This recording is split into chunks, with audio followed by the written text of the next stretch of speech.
le ministre, je ne saurais vous laisser partir sans revenir sur un sujet qui a fait l'actualité, un buzz sur les réseaux sociaux, notamment l'affaire de la ferme de Dougoutigui.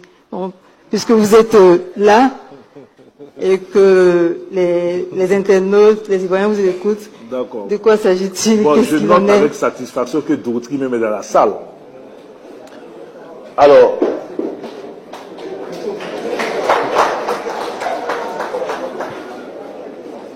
peut-être pour aller rapidement sur la question, peut-être je vais répondre rapidement donc à la polémique qui en réalité n'avait pas de sens, et puis expliquer bien la situation de ce jeune.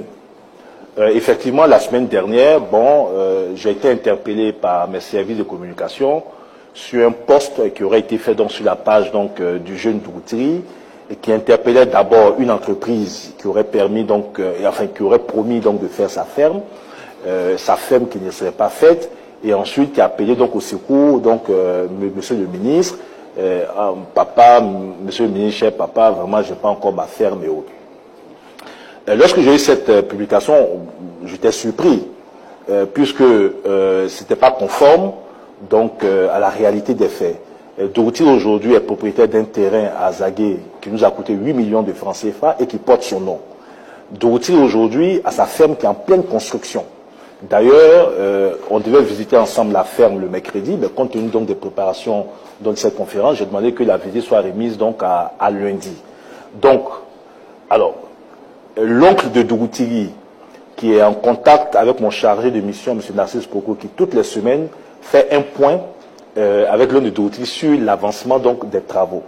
Dougoutigui a été mis en formation par mon ministère à Yamoussoukro, dans le centre de formation que j'ai visité avec le directeur des opérations de la Banque mondiale.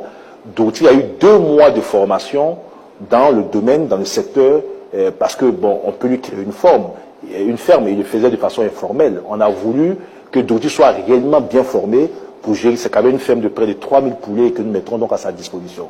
Dougoutigui nous a dit que lui seul ne pourra pas gérer cette ferme et qu'il a son frère jumeau qui doit l'aider à gérer. Le frère de Dougoutigui aujourd'hui, je ne sais pas si ça m'en est vu, mais en tout cas, il y a quelques semaines, quand j'étais à Yamoussoukro, le directeur des opérations de la Banque mondiale, le frère de Dougoutigui était en formation à notre initiative. Tout ça en prévision donc à l'ouverture de la ferme qui va se faire. Bon, alors, Dougoutigui donc m'a contacté avec son oncle pour me dire que cette publication n'était pas de lui et qu'il a des gens qui gèrent sa page et que lui-même n'a pas accès. Il est là et lui-même il ne gère pas sa page, il n'a pas accès à sa page. Et il était encore à sa ferme initiale quand les gens l'appelaient de partout pour dire Dougoutigui, tu as fait une publication, alors qu'il n'a jamais géré de page, il n'a jamais écrit quoi que ce soit sur sa page. Et c'est là qu'il s'est rendu compte que, je ne dirais pas le nom, que c'est la personne qui gérait sa page qui a pris l'initiative de faire une telle publication sans avoir son avis, sans recourir donc situation qui a été dénoncée par son oncle. Et je pense qu'après l'avoir dénoncé, la personne donc a supprimé la publication. Donc il y a eu un peu de manipulation. À quelle fin, je ne saurais le dire. Donc je ne vais pas m'apaisantir sur ça. Alors, certains ont repris ça, le ministre a promis à Dougoutigui. Nous, quand on promet, on fait. Donc ça, je peux vous rassurer. Certains avaient voulu... Rien ne nous... Alors, je peux même vous dire que rien ne nous obligeait. Ce n'est pas la recherche de publicité qui nous a amené à recevoir ce jeune. J'avais moi-même souhaité qu'il n'y ait aucune communication, et je l'ai dit à mes collègues, qu'il n'y ait aucune communication autour donc du jeune en rapport avec ce que nous avons promis jusqu'à ce que la ferme soit faite. C'est pour ça que même sa formation à Yamoussoukro, d'autres auraient surcommuniqué, on aurait vu Dougoutigui en pleine formation, on n'a pas voulu communiquer. J'ai souhaité qu'on aille au bout du processus. La ferme de Dougoutigui va coûter 14 millions de francs CFA. Si vous ajoutez à ces 14 millions de francs CFA les 8 millions qu'a coûté donc la terre qui lui est mise à disposition, c'est 22 millions de francs CFA que Dougoutigui aura comme financement pour sa ferme. Alors, ce qui est intéressant dans sa situation, et c'est ce qui m'a poussé à l'aider, c'est que voilà un jeune qui n'a pas un grand niveau scolaire, je crois que c'est sûr, n'est-ce pas Dougoutigui? CM2. D'ailleurs, non c'est important, il est au CM2.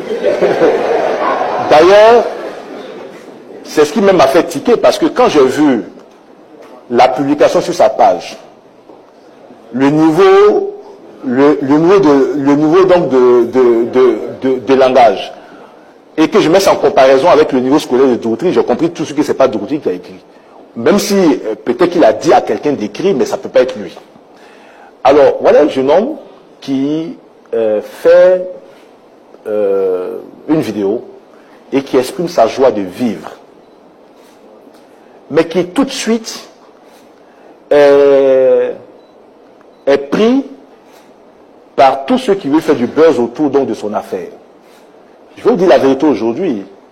J'ai écouté une vidéo de Prisca la dégameuse qui mettait en garde toutes les personnes qui veulent utiliser Dourtri au lieu d'aider donc le jeune. C'est cette vidéo qui m'a interpellé, qui m'a fait agir. Je l'ai appelé à mon bureau avec ceux qui étaient en charge de sa gestion. Et j'ai dit à Dourtri, tout ça c'est bien. Ton buzz va durer 1 mois, 2 mois. Tu n'es pas une star pour aller, je ne veux même plus te voir dans les boîtes de nuit, ceci, cela. Tu restes sur ta vocation. On va t'aider à réaliser ton rêve puisque tu dis que toi, tu veux faire ta ferme. C'est ton rêve de vie. On va t'aider à le faire. Mais tu dois savoir que tout ce qui te court après, qui veut faire de toi donc une star, beaucoup le font pour tirer profit donc de cette situation. Et donc nous avons échangé avec ses encadreurs, avec son oncle, et je dis bon, voici ce qu'on va faire pour Dourtri, mais en contrepartie, je vous demande de le suivre. Et effectivement, vous allez voir que depuis un certain temps, Dourtri s'est mis en retrait donc de tout. Mais sur la base des conseils que nous lui avons donnés. Et Dourtri est retourné donc dans sa ferme. Ça, c'est le premier élément. Ensuite, voilà un jeune qui peut être un exemple.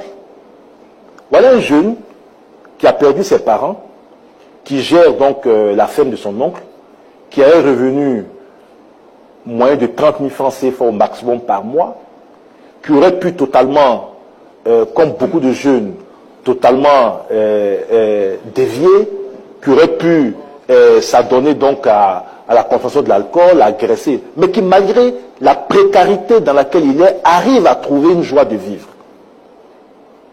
Pour moi, Dourtri doit être un exemple pour d'autres jeunes, à qui on va envoyer un message pour dire que tout est possible dans la vie. Et le contrat que nous avons avec Dourtri, c'est que quand il aura sa ferme de 3000 poulets, une partie du personnel qui va travailler dans la ferme de Dourtri doit être aussi des jeunes à qui Dourtri va donner une chance de formation dans le domaine de l'agriculture.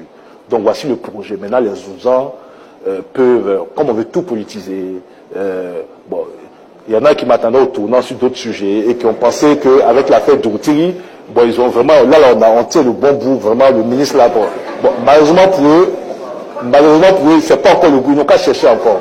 C'est pas encore le bout, parce qu'il y aura sa ferme, on visitera la ferme lundi ensemble pour voir l'état d'avancement des travaux, mais quand Dourtri donc aura sa ferme, avec 3000 poulets, avec des jeunes qui vont travailler pour Dourtri, Dourtri a une formation, avec son jumeau qui est en formation. Est-ce qu'il a fini sa formation? Il est encore en formation, donc son jumeau qui a fini sa formation. Mais l'idée pour nous, c'est d'aider beaucoup de Dourtri. Tous les dispositifs que nous mettons en place, l'égalité des chances des jeunes, où on ne soit pas obligé de connaître quelqu'un et d'avoir des parents placés ici. Et ça, je le dis à tous mes collaborateurs. Tous les jeunes doivent avoir une égalité des chances. Et notre mission, notre vocation au sein du ministère, c'est donc d'assurer cela. Voilà ce que je peux dire pour répondre donc à la polémique, qui n'en était pas une, sur donc l'affaire Dourtri.